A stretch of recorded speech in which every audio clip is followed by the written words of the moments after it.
Graça e paz. Vamos abrir a Bíblia, nossas Bíblias em Atos dos Apóstolos, capítulo 16.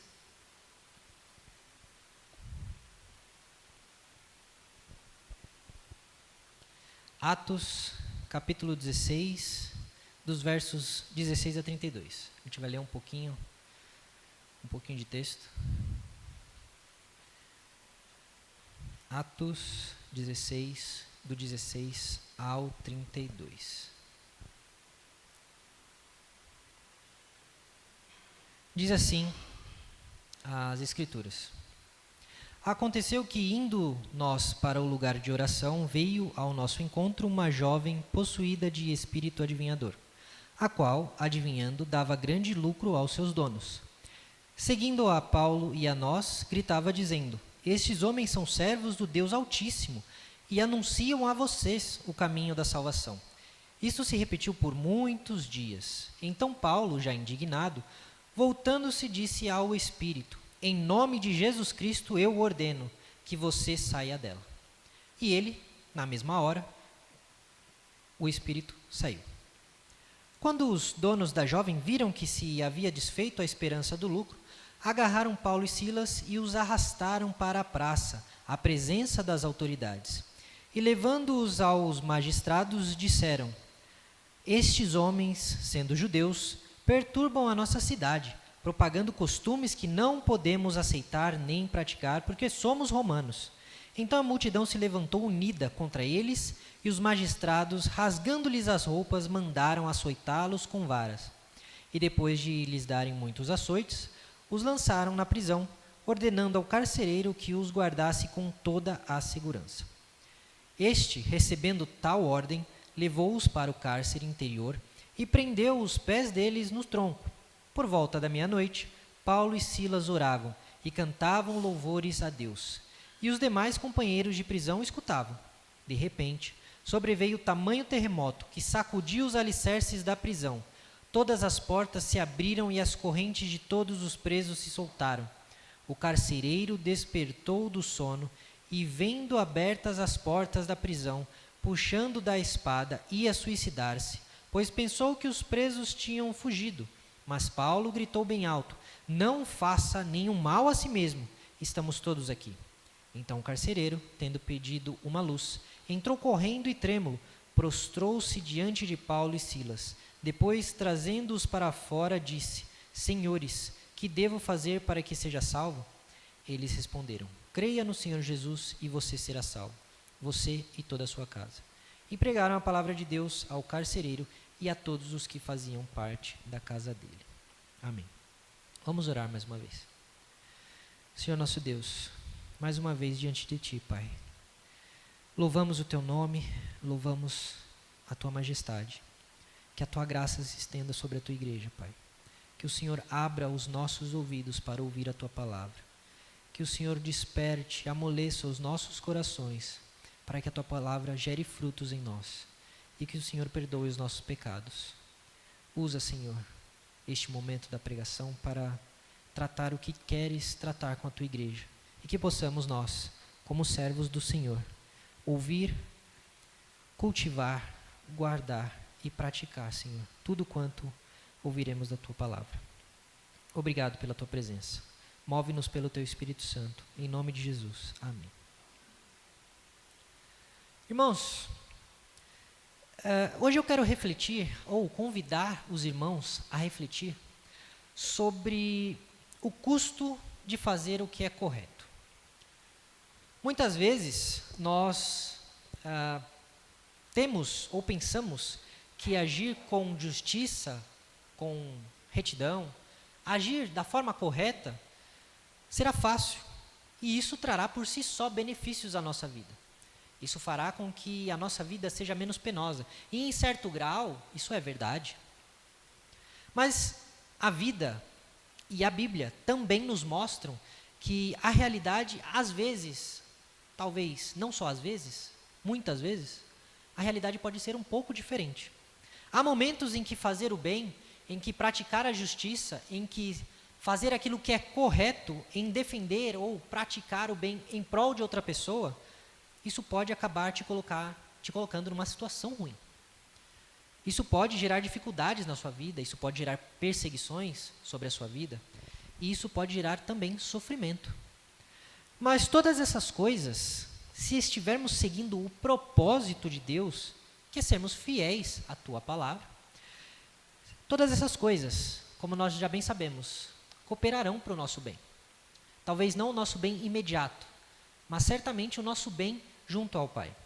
E é sobre isso que nós vamos meditar no texto de hoje. Veja, a história de Paulo e Silas em Filipos, ela culmina nessa prisão que nós acabamos de ler e na conversão de um carcereiro que não era crente. Filipos, para que a gente entenda por que houve essa comoção inteira, nós precisamos entender que Filipos era uma cidade onde havia colônias romanas. Então era uma cidade altamente influenciada pela religião romana. E o que significava ser uma colônia romana naquela época? Primeiro, havia orgulho romano. Eles eram cidadãos romanos. Então os cidadãos de Filipos tinham muito orgulho de terem esse status. Não era qualquer um que podia ser chamado de romano. Não era qualquer um que tinha o privilégio de ser um cidadão romano. Eles imitavam Roma em tudo, porque Roma era a identidade deles. Eles usavam a língua, eles usavam o método de governo que havia em Roma. Então, ser romano para eles era sinônimo de ser alguém prestigiado, alguém de grande valor. Outra coisa que influencia o fato de ser uma colônia é que eles estavam debaixo das leis de Roma. As leis que valiam em Filipos eram as mesmas leis que valiam em Roma. Isso incluía leis sobre religião, sobre ordem pública, sobre os magistrados, etc. E na prática, embora Roma liberasse o culto de algumas culturas, como por exemplo a cultura judaica, na prática, as pessoas não eram tão tolerantes assim. Porque qualquer prática religiosa que pudesse perturbar a ordem pública, ela gerava comoção. As religiões, elas precisavam, primeiro, ser reconhecidas pelo Estado, e, em segundo, poderem ser aproveitadas pelo Estado. Ou, se não pelo Estado, pelos que viviam ali naquela colônia. Então, no início da nossa leitura, sabendo de todo esse contexto, desse cenário, dos versículos 16 ao 18, nós temos o encontro de Paulo e Silas com uma adivinha, uma adivinhadora, uma mulher possessa.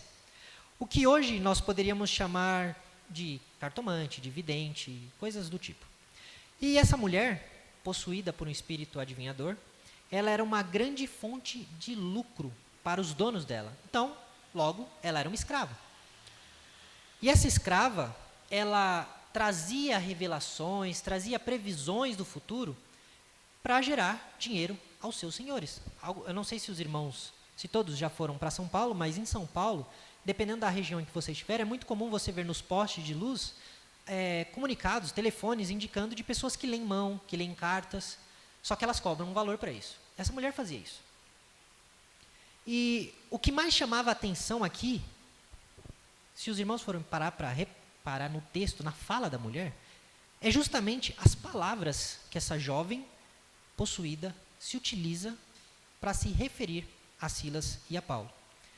Veja, ela não esperneia, ela não espuma pela boca, a sua voz não é alterada, embora nós saibamos que isso pode acontecer com o gadareno, por exemplo, foi uma outra manifestação, mas no caso dela, ela parecia ser uma pessoa normal.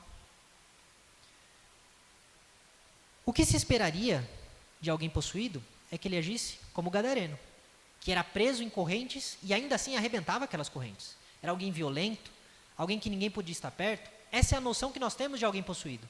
Mas essa mulher era diferente. Ela não só parecia agir em pleno controle das suas ações, como ela também parecia falar palavras que eram verdadeiras. Porque, veja, ela seguia o apóstolo e Silas, para onde eles iam. E aonde eles iam, ela trazia palavras dizendo que eles eram o quê? Apóstolos ou servos do Deus Altíssimo. Eles traziam a verdade de Deus. Ela não estava mentindo. A primeira coisa que eu queria trazer, então, para que a gente refletisse sobre esse texto, é que o diabo, ele engana, inclusive com a verdade. Essa jovem anunciava, de novo, uma mensagem que parecia ser verdadeira. E, de fato, apóstolos e o próprio Silas, que andava com os apóstolos, eles eram servos do Deus Altíssimo. Eles traziam a verdade de Deus. Mas ela não conhecia Paulo e Silas. Não teria como ela saber quem eles eram, correto? Eles acabaram de chegar naquela cidade. Ainda assim, o espírito que estava nela, ele usou isso para enganar as pessoas. O diabo, ele sabe te enganar usando a verdade para te atrair. O diabo, se ele achar que for necessário, ele vai usar as escrituras para te enganar. Porque nós vemos tantas igrejas que não pregam o evangelho cheias. Porque o diabo também sabe usar as escrituras. Quantos que nós conhecemos, que nós já vimos, quantos próximos a nós não vemos se perdendo dentro de falsas igrejas? Essas que ensinam um falso evangelho, que tem uma aparente santidade, que tem uma aparente pregação do evangelho. Quantas pessoas vendem uma imagem de cristão devoto, piedoso, mas negam, por exemplo, que Jesus é Deus. Negam que o Senhor Jesus morreu e ressuscitou, ou que o Pai e que Cristo e que o Espírito Santo são um único Deus. Quantos negam o suficiente sacrifício de Jesus na cruz e adicionam a esse sacrifício diversas obras, diversas coisas que nós precisamos fazer para, de repente, deixar esse sacrifício mais eficiente? Existem muitos, por exemplo, conservadores de boa moral, que seguem bons princípios, que vão queimar no inferno. Assim como existem muitos progressistas que talvez tenham lá seus bons princípios, mas que queimarão no inferno também, porque eles estão presos não em Cristo, não na verdade, mas em ideias que eles têm da verdade, em ideologias. Quem salva é Cristo, por meio da sua palavra. Paulo, embora não reaja, ou não tenha reagido a essa mulher no primeiro momento, em determinada altura, o texto diz que ele ficou indignado. Em determinado momento, o texto diz que ele ficou furioso, ou ele ficou, de certa forma, perplexo com aquela situação. E ele vai até aquela jovem, e ele olha para aquela jovem, e ele percebe, de repente, aquela jovem, se ela não se convertesse, se ela não fosse liberta daquilo que a aprisionava, não era só os senhores dela que estariam caminhando para a perdição, mas ela própria estaria. Porém, percebendo que aquela jovem permaneceria sempre da mesma forma, perseguindo eles e falando aquilo, para que, enganando os outros, ou validando a sua mensagem através de uma verdade, ela então enganasse as outras pessoas, Paulo decidiu dar um basta. Porque veja, ainda que o diabo se disfarce de anjo de luz, ainda que ele use da verdade, ainda que os efeitos da sua ação pareçam ser corretos, eles nunca têm o objetivo de levar a Cristo. Sempre o objetivo do diabo será enganar. E por que será que o diabo usou aquela mulher? Porque se aquela mulher estivesse dizendo algo que era verdade, aqueles que ouviam aquela mulher, ao perceberem que ela estava dizendo a verdade, ouviriam também as suas predições enganosas. Ouviriam também aquilo que ela diria da parte do diabo para prender aquelas pessoas, para enganar aquelas pessoas. Talvez Paulo e Silas fossem confundidos com ocultistas, porque se ela ia atrás deles e ela falava bem deles, talvez eles estivessem juntos. Pode ser que isso acontecesse. Paulo então vai até aquela mulher e ele ordena que o espírito que estava naquela mulher saísse. Veja que ele ordena em nome de Jesus e não pelo poder que há nele. Ele ordena em nome do Senhor Jesus Cristo que o espírito saia. A segunda verdade que nós precisamos pensar no texto de hoje se refere à atitude do cristão diante do diabo. O diabo vem e usa a verdade para nos enganar. Qual a nossa atitude diante do diabo quando ele usa a verdade para nos enganar? Quando estamos diante do poder do diabo, nós não devemos abrir espaço para isso. Nós não devemos abrir oportunidades para que o diabo aumente a sua influência. O que eu quero dizer com isso? Se o diabo está efetivamente atuando contra nós, nós não devemos hesitar em expulsá-lo, em repreendê-lo. Nós não podemos ter uma atitude, por exemplo, de filhos medrosos, como quem se acovarda ou como quem hesita na hora de combater as mentiras do inimigo. Não existe conversa, diálogo com o diabo. Diferente de algumas igrejas, nós não entrevistamos o diabo onde quer que estejamos. Nós não pedimos o RG daquele demônio que está possuindo a pessoa e tentamos descobrir de onde ele vem para então expulsá-lo. Nós simplesmente nos opomos a ele e em nome de Jesus Cristo, nós mandamos que aquele espírito saia. Foi o que Paulo fez. Com Satanás, nós devemos ser diretos. Nós não temos nada para tratar com ele. E nós vemos muitos shows acontecendo. Eu não sei se ainda acontece isso na TV, mas há uns anos atrás, há uns 10, 15 anos atrás, era muito comum você ligar em alguns canais de TV e você ver pastores fazendo entrevistas com demônios. E havia toda uma comoção ali. E você tem vídeos na internet onde o pastor coloca garrafinha de cerveja na frente do suposto endemoniado, e aquele endemoniado então começa a mudar a voz. Tem alguns pastores que usam bituquinha de cigarro, fazendo um entretenimento. Como se o nosso papel diante de uma situação dessa fosse provocar o demônio, fosse humilhar ele. Nós nada temos que tratar com o diabo. Porque o diabo, quando usa da verdade para nos enganar, ou quando ele vem diretamente nos confrontar, o nosso papel e a nossa postura diante disso é: para trás de mim, Satanás, em nome de Jesus Cristo. Faça como o arcanjo Miguel, que o Senhor te repreenda. Porque nós não temos nada a ganhar com uma conversa com o diabo, com a tolerância com o diabo. Isso vai não só para o diabo em si, aquela manifestação que nós estamos acostumados a ver. Mas lembre, a mulher não apresentava sinais de possessão. Existem pessoas que estão possessas e não apresentam sinais de possessão. Existem pessoas que têm demônios morando dentro delas e você não sabe. Mas a vida delas demonstra isso. Elas fazem aquilo que o diabo quer que elas façam. Elas falam aquilo que o diabo quer que elas falem. E a nossa atitude diante dessas pessoas é: saia dela. Para trás de mim. Em nada nós temos comunhão com o diabo e com os seus servos. A terceira parte, ou a terceira verdade que nós queremos pensar sobre o texto de hoje, trata das consequências do milagre, ou das consequências de se opor ao diabo. Veja, a jovem foi liberta de um demônio. Isso é um milagre. Isso é um evento. Porque quando alguém se vê livre de um demônio, essa pessoa se vê livre daquilo que a atormentava. E agora a casa está vazia para que o Espírito Santo habite nela. Nós não sabemos se foi isso que aconteceu com essa jovem.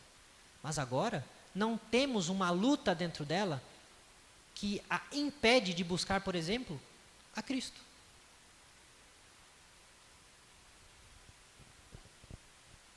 E a luz do Senhor, através de Paulo, ao libertar aquela mulher daquela escuridão, ao tirar as algemas que aprisionavam aquela mulher na mão daquele demônio, essa luz do Senhor, ela trouxe prejuízos financeiros aos donos daquela jovem. Porque aquela jovem agora não era mais capaz de prever, de fazer adivinhações. E veja, isso mostra que o poder daquele que a possuía era real. Havia poder de predição. Havia poder de enganar. E quando isso vai embora, esses homens, eles não se importam com a saúde daquela jovem, com a felicidade daquela jovem, com a liberdade daquela jovem. Não. Eles não se importam com o fato de agora ela poder viver uma vida nova. Eles se importam com que o lucro que eles estavam obtendo, eles não vão agora obter mais. Isso é o que importa na cabeça deles. O negócio deles foi arruinado. E daí que aquela jovem não é mais possessa? Eles agora vão falir. Eles agora vão ter que procurar outra coisa para fazer.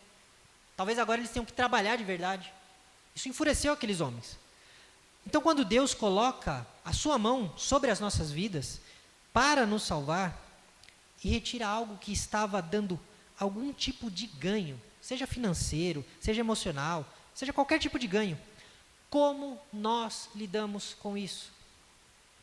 Como nós lidamos quando Deus age de maneira sobrenatural na vida de alguém, e isso, ainda que não seja diretamente com a gente, possa causar alguma perda para nós?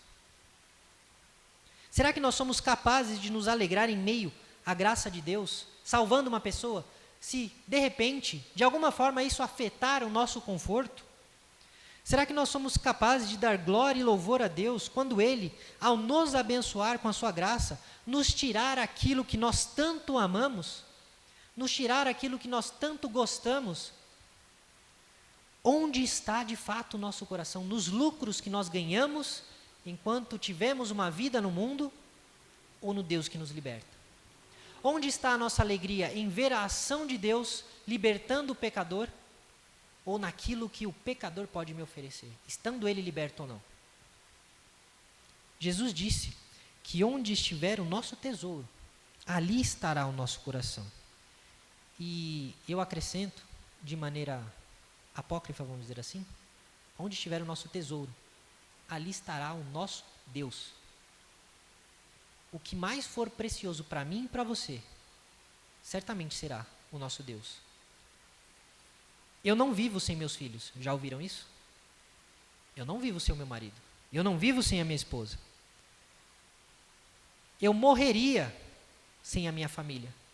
Eu morreria se esse relacionamento acabasse. Eu morreria se Deus tirasse tal pessoa da minha vida. Então esse é o seu ídolo. Porque é algo que afeta a sua vida a ponto de você não ver mais razão de existência, se isso lhe for tirado, é porque isso domina a sua vida. E existe uma frase, e agora eu não sei de quem é, que eu não anotei aqui também, que diz que nós jamais devemos permitir que a nossa vida dependa daquilo que nós podemos perder. Jamais. Alguns pensam, eu não sei viver sem trabalhar. Então o seu ídolo se tornou o seu trabalho. Eu não vivo sem o meu estilo de vida atual. Então o seu ídolo se tornou a sua condição financeira. Quais ídolos nós temos cultivados em nosso coração? Quem tem sido o Senhor da nossa vida? Qual tem sido o nosso tesouro? Por fim, depois de Paulo ter liberto aquela mulher e os seus senhores terem se enfurecido por causa da atitude de Paulo, nós chegamos a uma terceira ou quarta, perdi a conta, quarta verdade nesse texto, que trata sobre a graça em meio à prisão.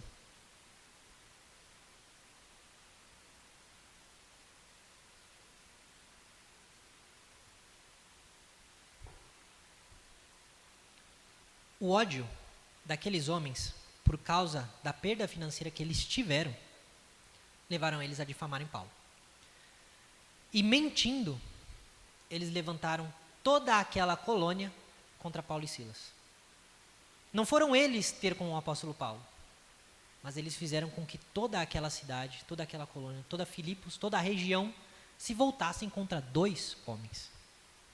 Não houve julgamento, não houveram provas, não houveram chance de defesa. Paulo e Silas não puderam apelar para a sua cidadania, por exemplo. Nós vemos Paulo apelando para a sua cidadania romana mais à frente. Mas aqui não. Paulo e Silas foram açoitados pelo bem que eles fizeram a uma jovem. E em seguida eles foram presos. É possível, como eu disse lá no começo, que durante a nossa estadia nessa terra, durante a nossa jornada nessa terra, enquanto nós fazemos o bem, enquanto nós abençoamos pessoas, enquanto nós lutamos contra as obras do diabo, alguém se levante para nos maltratar, para nos denunciar, para nos perseguir, porque o mundo não desejará a mensagem que nós carregamos. E quanto mais cedo nós entendermos isso, mais fácil será de nós lidarmos com essas coisas. Os únicos que receberão essa graça, essa mensagem são os eleitos de Deus. São aqueles que o Senhor abrirá os olhos, abrirá o coração, abrirá os ouvidos. São aqueles em quem o Espírito derramará a sua presença para transformar a vida dessa pessoa. Somente esses irão receber essa mensagem. Os demais, eles odeiam a Deus. Eles detestam a luz. E eles vão fazer o que eles puderem para apagar essa luz que incomoda os olhos deles. Não se assuste se a sua vida ficar mais difícil a partir do momento em que você decidir levar a sério a sua vida com Deus. Não se assuste. Não se comova. Não pense que é o fim. Porque é muito provável que a partir do momento que você decidir, eu vou viver a minha vida com Deus de forma séria. Eu vou levar em consideração, de fato, esse livro que eu digo que eu creio, que eu leio, para valer. Nesse momento, pode ser que o mundo inteiro, não literalmente, se levante contra você. Mas veja que até mesmo a perseguição, a dor, a prisão, até mesmo tudo aquilo que esses homens fizeram contra Silas, contra Paulo, tudo isso cooperou para o bem dos que amam a Deus e dos que são chamados segundo os seus propósitos. Foi por causa dessa prisão que a luz de Deus brilhou de novo. E dessa vez nós vemos a luz de Deus brilhando, tirando não só o pecador do domínio das garras do diabo, como trazendo esse pecador para o seu reino de luz. Quando Paulo e Silas foram presos, a situação deles era pior do que a situação deles enquanto eles estavam sendo açoitados. Porque além de açoitados, agora eles estavam acorrentados. E ainda assim, na situação em que estavam, em uma prisão de pedra, não sei se todos os irmãos já viram, já tiveram a curiosidade de pesquisar, depois entrem no YouTube ou no Google mesmo e pesquisem como eram as prisões romanas na época do primeiro século. Eram grutas, eram quartos dentro de cavernas, toda de pedra, fria, úmida, e as pessoas eram largadas ali. E nessa situação, depois de terem apanhado, depois de estarem sofrendo tanto torturas físicas quanto psicológicas, por uma injustiça, eles estavam à meia-noite, eles estavam madrugando, como nós dizemos. Só que eles estavam madrugando, virando a noite, orando e louvando a Deus. Eles tinham tudo, todas as razões do mundo, para estarem abatidos, para se lamentarem, para se recolherem em meio às suas dores, mas ambos estavam virando a noite em oração e cantando louvores a Deus. E aí, eu pergunto a todos nós, qual tem sido o nosso testemunho de fé em meio ao nosso sofrimento? Será que no meio do meu sofrimento eu reclamo? Eu acho que tudo está sendo injusto e talvez esteja, e eu deixo isso me abater? Eu deixo com que a minha situação exerça uma influência tão grande na minha vida que eu não veja mais alegria? Que eu não veja mais motivos de sorrir? Será que as dificuldades da vida fazem a minha fé diminuir? Ou será que as perseguições, que os problemas, que as dores, que os bens que Deus tira da minha vida para me santificar, será que todas essas perdas, elas são gasolinas que alimentam o fogo que habita no nosso coração? O nosso desejo, a nossa vontade por Deus. As Escrituras vão nos mostrar motivos suficientes para confiar que Deus sabe o que está fazendo. De Gênesis a Apocalipse, a gente vê que Deus sabe o que Ele está fazendo, mesmo quando nós não entendemos. Mas mesmo a parte desses motivos, a pessoa do Senhor já deveria ser motivo suficiente para a gente confiar, para a gente descansar. Se nós conhecêssemos de verdade quem Deus é e tivéssemos a noção de que o Deus que nós servimos é o Criador dos céus e da terra, que Ele é maior do que todas e tudo aquilo que Ele criou, que não há nada que possa bater de frente com o nosso Deus. Se nós tivéssemos essa plena consciência, será que nós ficaríamos abatidos, sabendo que a nossa vida está na mão dEle?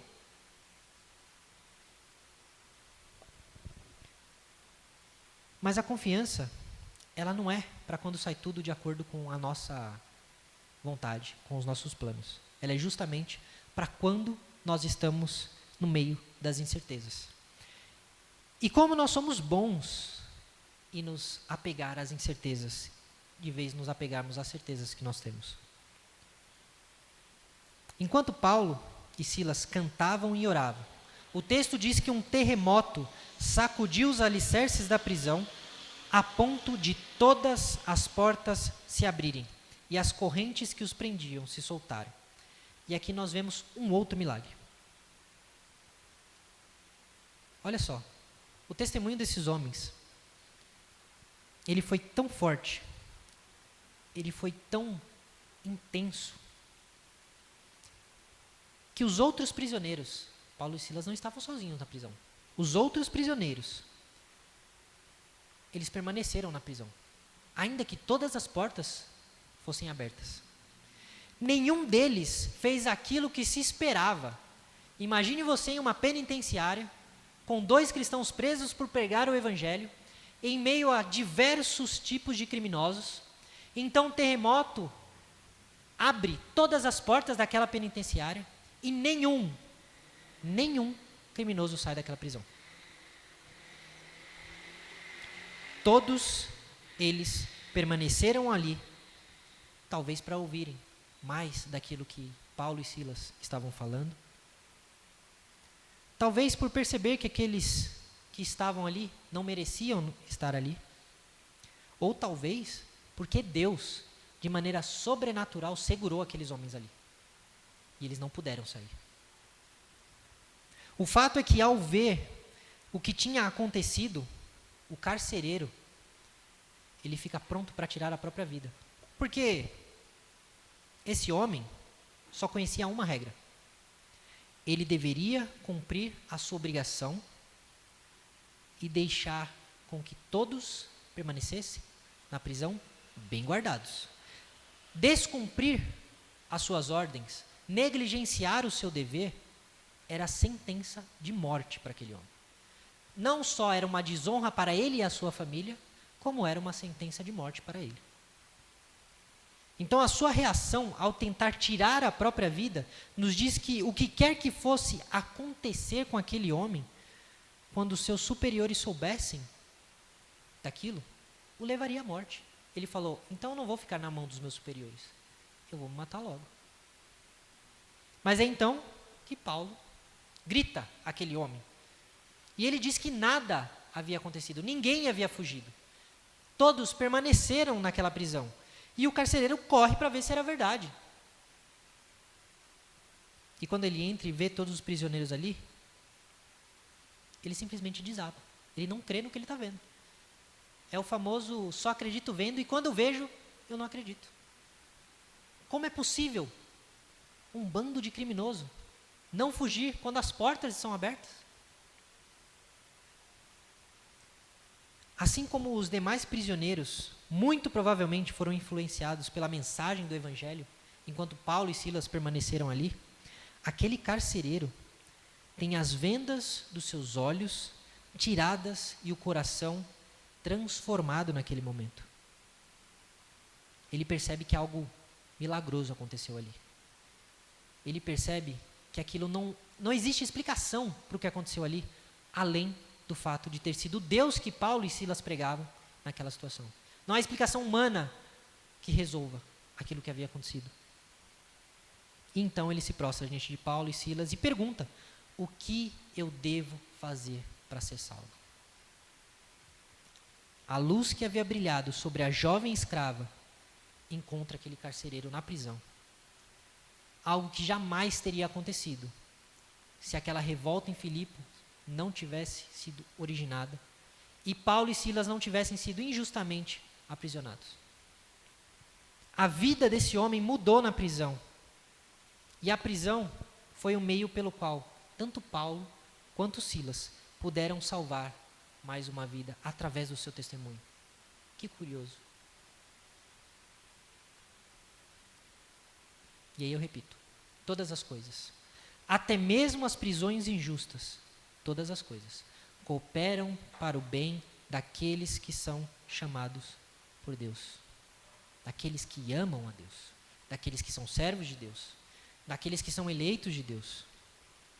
Aquele carcereiro precisava testemunhar o poder de Deus. E para isso, Paulo precisava sofrer, e Silas também.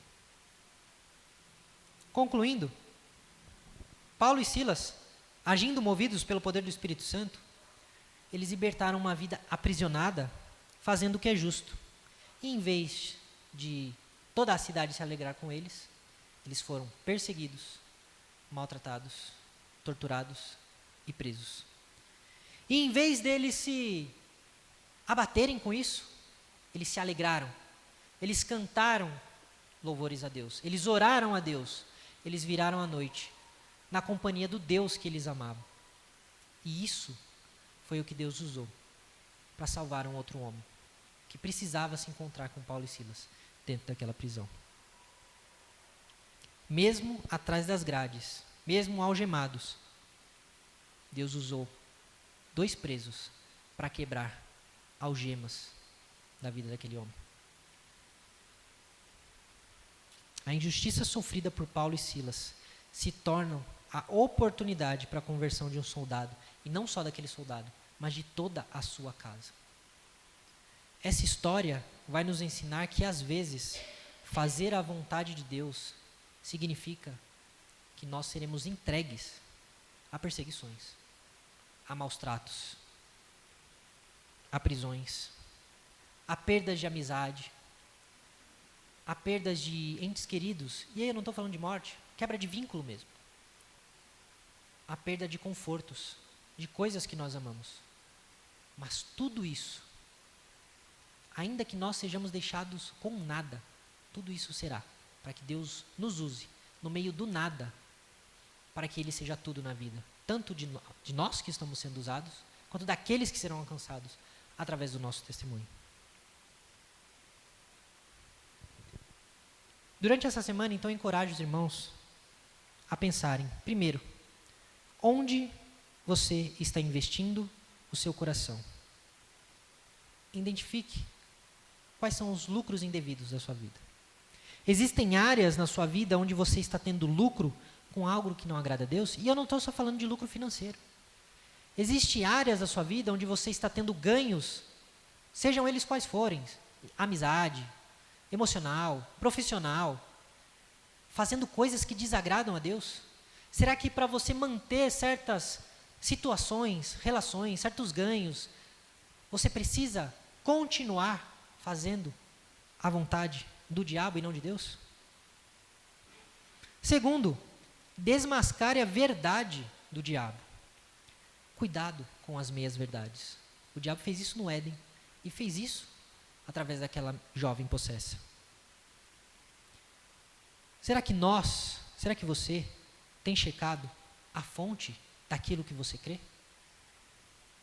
Será que você está constantemente buscando nas Escrituras se aquilo que você crê, se aquilo que você confessa, se aquilo que você tem como princípio, de fato está firmado na palavra de Deus? Ou será que está firmado em tradições humanas que nada tem a ver com a palavra de Deus? Terceiro, que a sua atitude diante do mal, seja ele qual for, seja firme e seja direta. Quando você se deparar com o pecado, com a injustiça, tenha a postura de Paulo e de Silas. Não fique dando corda para as tentações do diabo. Não fique dando corda para situações que podem te levar ao pecado. Resista. Diga aqui não. Hoje não. A nossa postura não é uma postura de quem negocia, de quem dança com o diabo. Dá um passo para frente e vê até onde vai. Não caiu? Dá mais um passo para frente. E fica negociando espaço com o pecado. A nossa atitude é: não. Daqui eu não passo e daqui ninguém me tira. Porque eu sou servo de Deus. E eu não negocio aquilo que eu creio, a minha convicção firmada na palavra, com nada, nem com ninguém. Quarto, Alegre-se na dificuldade. O seu louvor será um testemunho poderoso na vida de quem não conhece a Deus. Quando nós estamos passando por momentos difíceis, quando nós estamos sendo confrontados, como nós reagimos quando este momento da vida chega? Quando a dor e a injustiça batem na nossa porta, que atitude nós temos? Nós sentamos no nosso cantinho, pegamos o nosso banquinho e saímos de fininho? Nós choramos? Nós reclamamos com Deus? Nos sentimos as pessoas mais injustiçadas do mundo? Ou nós nos alegramos em Deus, Senhor, o nosso Salvador? Ou nós usamos até a oportunidade da dificuldade para orar mais ainda, para louvar mais ainda, para buscar mais ainda o Senhor, para que Ele nos sustente neste momento? Qual é a nossa atitude?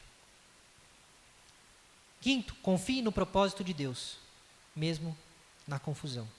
Entenda que tudo coopera para o seu bem, se você de fato ama Deus. Entenda que as suas lutas, as suas dificuldades, têm um único propósito de te aproximar de Deus e de aproximar outras pessoas de Deus através de você, assim como foi com Paulo e com Silas. Será que você consegue enxergar a mão de Deus agindo até mesmo nesses momentos difíceis? Fique atento, porque Deus vai usar as suas dificuldades, se não para te fazer crescer mais, para que você faça com que outros cresçam na presença do Senhor. E por consequência você vai acabar glorificando a Deus junto com essa pessoa. Por último, a pergunta que salva. Qual tem sido a sua resposta diante do chamado de Cristo? O carcereiro, ao ver a manifestação de Deus naquela prisão, ele não teve outra atitude senão: eu preciso do Deus desses homens. Eu preciso estar com esses homens. Eu preciso ser salvo. Porque esses homens foram salvos. Porque a minha vida foi salva por causa desses homens. O que eu preciso fazer para ser salvo?